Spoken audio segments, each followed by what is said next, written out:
Kakulangan sa silid-aralan ang pangunahing suliranin ng Sinense Integrated School at Talugtog National High School dahil sa patuloy na pagdami ng mga estudyante.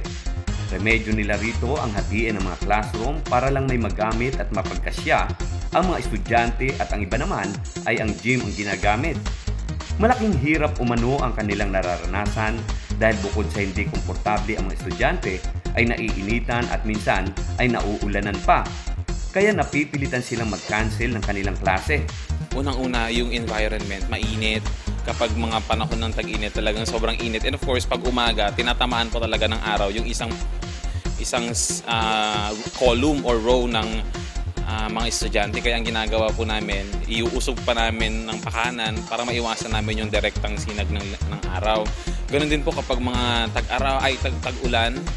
Pag tag-ulan, ganon din po na nakakancel po yung klase namin kasi umaanggi yung tubig na yung ulan dun po sa loob at saka pumapasok po yung tubig sa gym kaya talagang automatic nakakancel po yung class. Kaya noong nakarang taon ay minabuti ng pamunuan ng paaralan na humingi ng karagdagang classroom sa pamahalang panlalawigan na agad namang tinugunan ni Governor Aurelio Umali. Malaking pasasalamat naman ang itinaabot ng mga guro at estudyante ng Talugtog National High School kay Governor Oye at Vice Governor Doc Anthony Umali sa ipinagkaloob din sa kanilang bagong classroom na kaginhawaan ang dulot sa kanilang pag-aaral. Dagdag hiling nila sa gobernador, sana ay matulungan pa sila na mapalitan ang halos 21 hanggang 27 mga lumang classroom gaya na lamang ng 1967 na Bagong Lipunan at Marcos type building na matagal nang hindi napapakinabangan.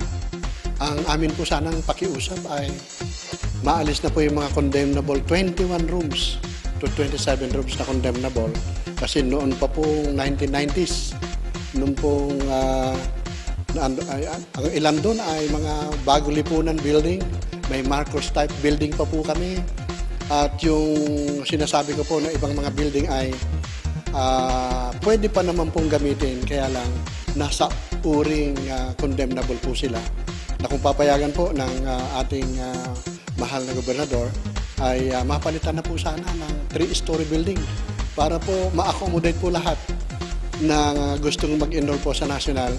Kasama sina Jerome Tiquia at Jeremy Ramos, Smile Supitran III para sa Balitang Unang Sigaw.